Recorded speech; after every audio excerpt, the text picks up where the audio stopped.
So I get up to do Married to Medicine Los Angeles, and the shit ain't here. It's Quad and Toya reacting, giving a commentary on the episode. Quad! You think I want more Quad this early? The fuck? Quad is having a baby of some sort. Like, she ain't giving birth to it, of course. But her and her mom now have custody. I feel bad for the baby, because Quad is annoying as fuck. She is gonna get on that baby nerve. She really is. Well, child, I guess it's time for Insecure and Bruh. So Kerry Washington did this episode, so I guess we're gonna get a lot of, and then a lip quiver. You know you're gonna have to have a lip quiver. Okay, so we open up and Issa and Lawrence is again on a couch. Remember the couch was their thing. Now they on a couch in his apartment. Now we don't know if it's real or not because Issa could wake up. You know she pulled that with the quickness. So I'm like, what we doing? Okay, so it's a relationship montage. So we don't know if they back together or not. This is just some shit. And of course the obligatory sex scene. Oh good, they didn't keep it on too long. Okay, it seems like they are back together. So Issa gets a text from Nathan and she's like, let me be honest. I ain't trying to repeat old mistakes. He just a friend now. He just a friend. But he need me to help him move. I'm sorry, y'all. Y'all are over 30. We don't do that after 30. That stops at about 25, 26. Like, don't ask me to help you move. Like, I'll call some movers for you. You can pay them, but I ain't doing shit. I'll come to your housewarming. I'll bring a gift, but I ain't lifting shit. I ain't moving my own shit. Oh, he talked to Gondola and the shit's over. So yeah, it's whatever Issa wants it to be. Oh, but he still has an interview in San Francisco, so we don't know if that's gonna happen. Meanwhile, across town, Molly's in therapy whining about Andrew and Issa. The relationship is hard and she wanted Issa's support. So Molly's still stubborn. She like, she gotta apologize. Oh, the therapist said, well look, even though sometimes people get out of line, do you wanna be right or do you wanna be in a relationship? Yeah, people are gonna fuck up and you're gonna have to forgive them. So the therapist said, look, you wanna keep Issa or you wanna let her go? You wanna do the work? Is it worth it? So Issa gonna help Nathan move, but now she's calling our favorite Natasha Rothwell. So since she don't pick up, she call her brother and she's like, Lawrence and I are back together. So she's like, okay. However, I still am hanging out with Nathan, but now that I'm back with Lawrence, is this too messy? Yes, girl, it's too messy. So Issa finally calls Molly and she says, hey, you want to talk? I want to make this work if you do. Oh, okay, it wasn't real. I knew they was going to get us this episode.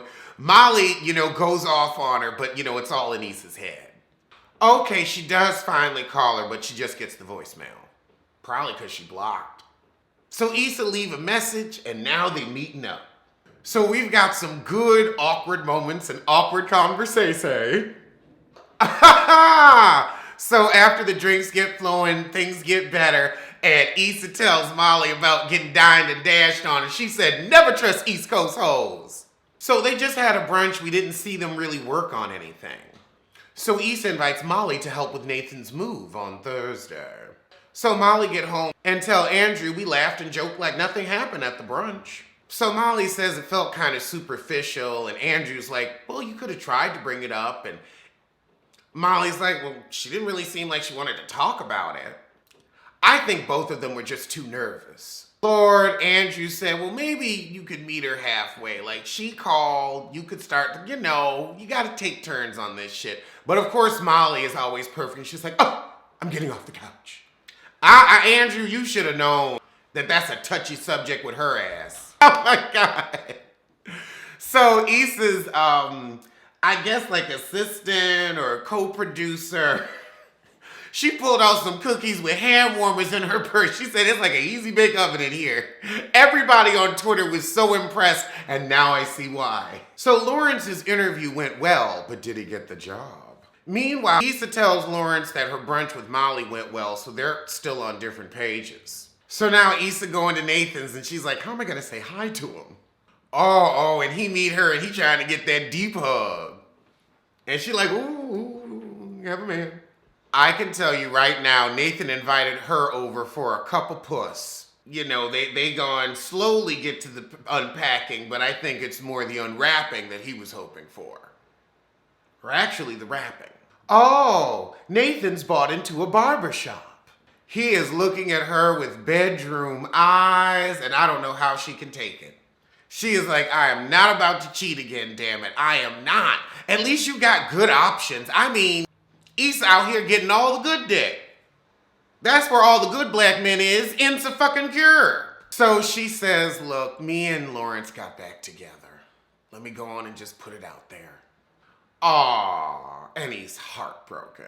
He's like, okay, cool. Oh, he gonna say the one you cheated on. He said, I thought you was over him. He old sometimey ass heifer. She's like, we're in a good place now.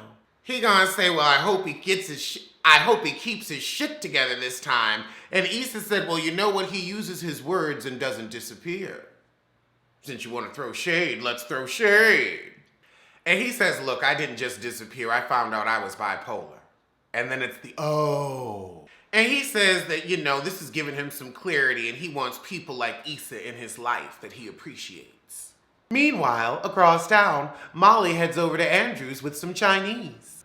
Okay, so Molly opted out of going to a baseball game with Andrew and his brother, and now Andrew's like, it was kind of awkward because he invited us, not just me. Oh, and this is showing Molly's trait about being in a relationship. It's like you can't always be right, and you can't avoid the brother. Andrew's like, you just never gonna see him again? Like, that's not gonna work. Oh God, Molly gonna say, I don't even know why you would ask me to do something that would make me uncomfortable. Well, that's what happens. If you're gonna date somebody with a family and friends, like, you ain't gonna be Ace Boone with everybody. Oh Lord, and now Nathan and Issa drop by. Oh, they're getting his stuff from Andrew's apartment. So since Molly has tons of takeout, they invite them to stay for supper. Okay, and so after the meal and the drinks are flowing, everybody's sitting around and we're just friends again. Oh, Nathan is right. Guacamole does look like baby food. I'm not like, I'll eat it, but I ain't the biggest fan. I'm more of a salsa or a queso kind of guy. Also, guacamole goes bad too damn fast. You're rushing to eat it before it oxidizes. Oh no, now we're playing a drinking game, Celebrity Height, where if you're wrong, you drink. Yeah, that sounds like a recipe for disaster. So Molly sends a text to Andrew, but she accidentally sends it to Issa, and it says, see, I'm trying with her. And Issa's like, oh Lord. Okay, and Issa's just like, you know what, I'm gonna go. Damn.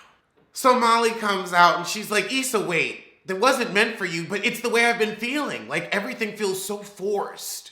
All right, so now it's like, we want to talk about the issues, let's talk about the block party. And Molly says, it's bigger than that. No, Molly, it isn't.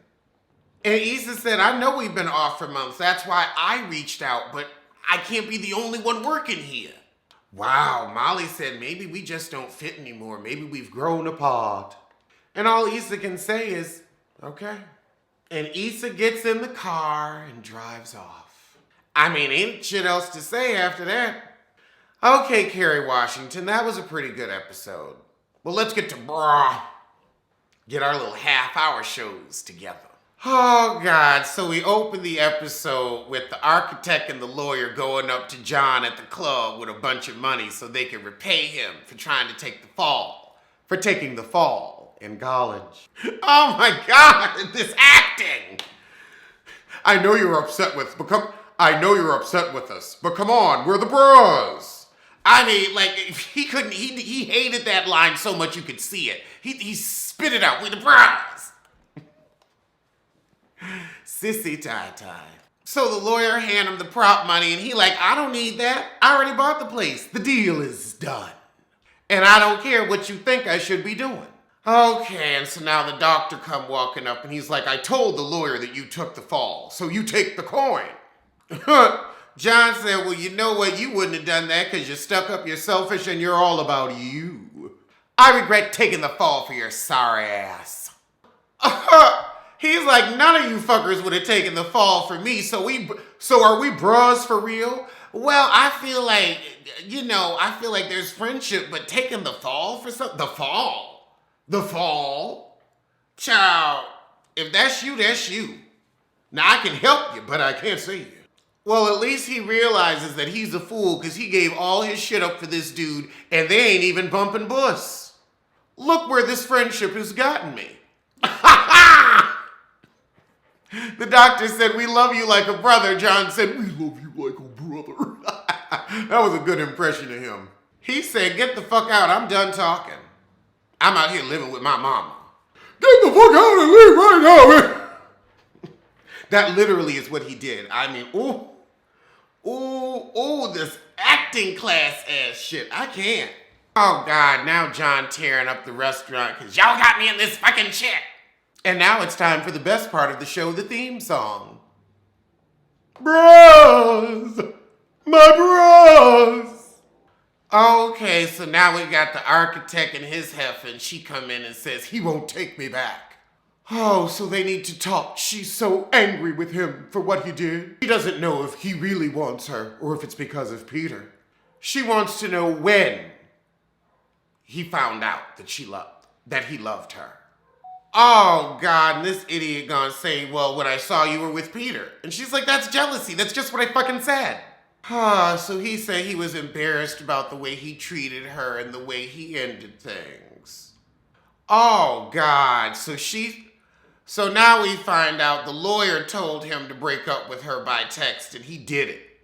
So he basically ghosted her, blocked her calls, put her stuff in a box. Well, just put her out. You ain't putting me out, you coming over here. He said, well, I felt pressure to marry you and I just wasn't ready. There are a lot of ways to deal with it, like therapy, not being an ass. She said, so were you not ready or did you not want to marry me? And he said, well, pretty much both. So he says, remember when we saw that movie with the clown in it and I started to fight? I was mad at me for falling in love with you. So you wanted her to move on, but not get married while you worked your shit out. Oh, Lord. So she gonna try to leave again. Let's see how he stop her. Okay, first Peter wouldn't take you back. Now you and Peter in therapy before you get married. I'm confused. Why'd you come tell him that? You need to be staying away from him if your ass is in therapy in your relationship and you trying to get married. Okay, now the lawyer coming home and the heifer there and she decorating. She's like, I'll be out in a minute. Sissy, tie these plot holes. They're probably as big and loose as yours. A wilted daisy tea. I never knew a man that could have roast beef curtains, but I bet you he got them. She said, you and I are done. I just wanted to finish this job. I can't deal with a little lord, short lord pulling shit like that at the restaurant.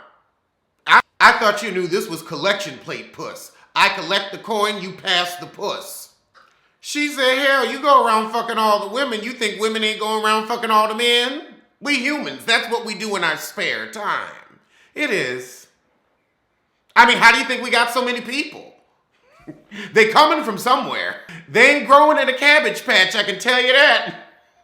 Oh, God, he gonna ask her, how many men are you seeing? Why do you care? If you actually want her, this is the time to confess. But she don't want your ass. She ain't settling for you, and that would be settling. Oh, my God, he said, I just want to know if I need to see a doctor. Oh, that's just low. Please. And you look like you could have the spotty monster. She said, we never had sex without a condom, so, I'm good.